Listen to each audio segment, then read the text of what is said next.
Hello friends, या व्हिडिओमध्ये आपण इयत्ता 12वी महाराष्ट्र बोर्ड इन्फॉर्मेशन टेक्नॉलॉजी या विषयामधील चॅप्टर 1 मधील लिस्ट इन CSS हा टॉपिक बघणार आहोत. चला तर मग व्हिडिओला स्टार्ट करूया. पहिल्यांदा आपण बघूया ऑर्डरेड लिस्ट. याला नंबर्ड लिस्ट असं सुद्धा म्हटलं जातं. जर आपल्याला ऑर्डरेड लिस्ट म्हणजे असं तुम्ही आउटपुटमध्ये बघू शकता की जसं इथं 1 2 3 अशी एक ऑर्डर अप्लाय केलेली आहे. अशा टाईपची ऑर्डरेड लिस्ट आपल्याला जर हवी असेल तर आपण इथं ऑर्डरेड लिस्ट OL हा टॅग यूज करून अशा टाईपची लिस्ट डिफाईन करू शकतो. ही ऑर्डरेड लिस्ट नंबरच्या फॉर्मॅटमध्ये असू शकते किंवा अल्फाबेटच्या यूजने सुद्धा आपण त्याला नंबरिंग देऊ शकतो. या ऑर्डरेड लिस्टचे आपण काही ॲट्रिब्यूट्स बघूया. पहिला ॲट्रिब्यूट आहे टाईप, ज्याच्यामध्ये 1 ही डिफॉल्ट व्हॅल्यू असते. जर आपण कुठलाही टाईप डिफाईन केला नाही तर 1 ही त्याला डिफॉल्ट व्हॅल्यू देते.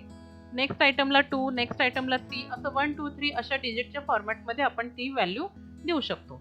जर आपल्याला स्पेसिफिकली A अल्फाबेटिकली ऑर्डर हवी असेल तर आपण A हा कॅरेक्टर देऊ शकतो.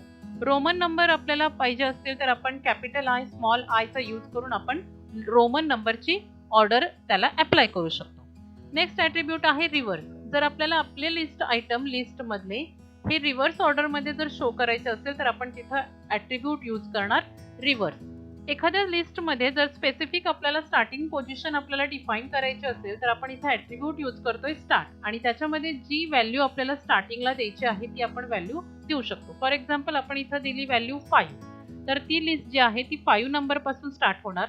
नेक्स्ट लिस्ट आयटमला 6, नेक्स्ट लिस्ट आयटमला 7 असे नंबर तो अप्लाय करणार. एक एक्झाम्पलच्या अकॉर्डिंग आपण बघूया. तर बघा, ही पहिली ऑर्डरेड लिस्ट इथं डिफाईन केलेली आहे, ज्याच्यामध्ये OL टॅगने ही लिस्ट डिफाईन केली ऑर्डरेड लिस्ट. याच्यामध्ये 3 लिस्ट आयटम इन्क्लूड केले आणि ही ऑर्डरेड लिस्ट इथं क्लोज केली.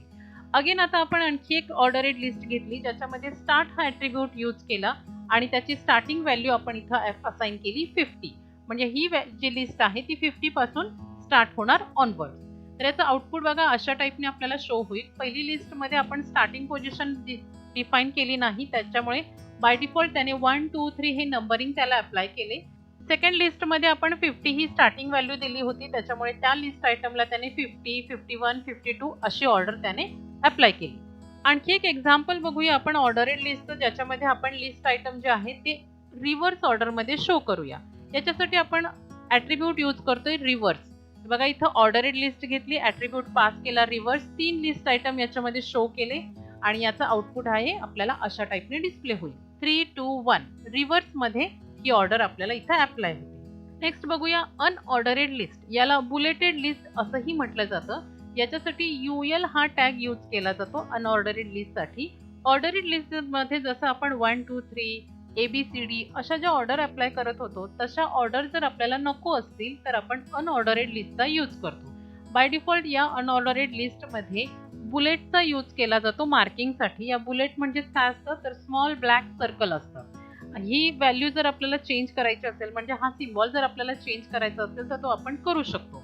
बघा, एक एक्झाम्पलच्या अकॉर्डिंग आपण बघूया. इथे एक अनऑर्डरेड लिस्ट डिफाईन केली युजिंग UL टॅग. याच्यामध्ये 3 लिस्ट आयटम ऍड केले. आपण इथं कुठलीही ॲट्रिब्यूट त्याला पास केलेलं नाहीये, त्याच्यामुळे बघा आउटपुटमध्ये बाय डिफॉल्ट त्याने असे जे स्मॉल सर्कल्स आहेत, जे डिस्क आहेत, त्याचा यूज करून ही लिस्ट इथं शो केलेली आहे.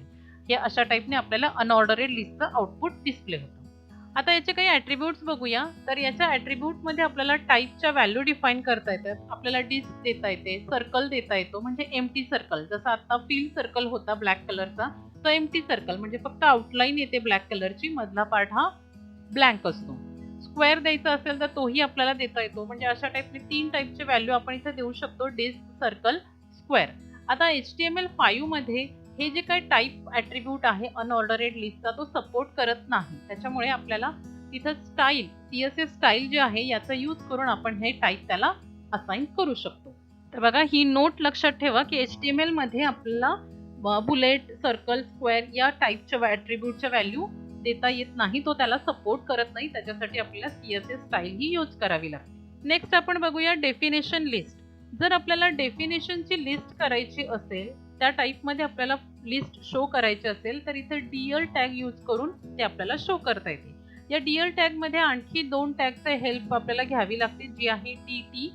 DT टॅगने आपल्याला टर्म डिफाईन करता येते. ज्या टर्मची डेफिनेशन आपल्याला द्यायची आहे त्याच्यासाठी DT टॅग यूज केला जातो आणि DD टॅगने त्या टर्मची डेफिनेशन डिफाईन करता येते. एक्झाम्पलच्या अकॉर्डिंग आपण बघूया. तर आधी आपण आउटपुट बघूया. बघा, डेफिनेशन लिस्टचं आपल्याला आउटपुट अशा फॉर्मॅटमध्ये डिस्प्ले होतं की ज्याच्यामध्ये बघा वेब त्याचे डेफिनेशन, HTML त्याचे डेफिनेशन, CSS त्याचे डेफिनेशन, अशा डेफिनेशनची लिस्ट जर करायची असेल तर आपण हे DL टॅगने करू शकतो. याचं HTML कोडिंग बघा कसं येतंय. तर बघा, आधी आपण DL डेफिनेशन लिस्ट इथं डिफाईन केली. त्याच्यानंतर जी टर्म आपल्याला घ्यायची ती DT टॅगने आपण डिफाईन केली.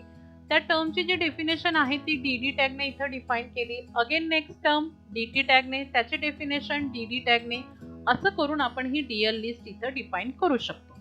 नेक्स्ट आहे नेस्टेड लिस्ट. लिस्टमध्ये लिस्ट जर आपल्याला शो करायची असेल, मग ती ऑर्डरेट असेल किंवा अनऑर्डरेट असेल, तर लिस्टमध्ये लिस्ट जर आपण घेतली तर त्या लिस्टला आपण म्हणतो नेस्टेड लिस्ट. बघा इथं आउटपुट बघा, इथं आधी एक ऑर्डरेड लिस्ट घेतली ज्याच्यामध्ये 1, 2, 3 टोटल 3 आयटम आहेत मेन लिस्टमध्ये, आणि याच्यामध्ये सेकंड लिस्ट आयटम नंतर आणखी एक लिस्ट त्याच्यामध्ये सब लिस्ट त्याच्यामध्ये ऍड केली, that is called as a nested list. याचं जर आपण टॅग बघितलं तर बघा इथं OL टॅगचा यूज करून ऑर्डरेड लिस्ट आपण डिफाईन केली, जी आपली ही मेन लिस्ट आहे ती. त्याच्यामध्ये 2 लिस्ट आयटम ऍड केले. त्या 2 लिस्ट आयटम नंतर आणखी एक सब लिस्ट नेस्टेड लिस्ट त्याच्यामध्ये UL टॅगने ऍड केली, अनऑर्डरेड लिस्ट. याच्यातले लिस्ट आयटम इथं ऍड केले, ही अनऑर्डरेड लिस्ट इथं क्लोज केली. अगेन मेन लिस्टचा एक लिस्ट आयटम इथं ऍड केला आणि नंतर ती मेन लिस्ट क्लोज केली. तर आपल्याला अशा टाईपने त्याचं आउटपुट मिळेल. आणखी एक एक्झाम्पल बघूया ज्याच्यामध्ये नेस्टेड लिस्ट मध्ये मल्टिपल लिस्ट इथं नेस्टेड केलेल्या आहेत. बघा, ही मेन आहे आपली अनऑर्डरेड लिस्ट. त्याच्यामध्ये सेकंड लिस्ट आयटम नंतर ही ऑर्डरेड लिस्ट ऍड केली. थर्ड लिस्ट आयटम नंतर ही अनऑर्डरेड लिस्ट. त्या अनऑर्डरेड लिस्टमध्ये आणखी एक अनऑर्डरेड लिस्ट. अशा टाईपने त्या नेस्टेड लिस्ट इथं ऍड केल्या. तर बघा, याचं जर आपण कोडिंग बघितलं तर बघा, पहिली आपली अनऑर्डरेड लिस्ट इथं डिफाईन केली UL टॅगने. त्यातले लिस्ट आयटम इथं ऍड केले.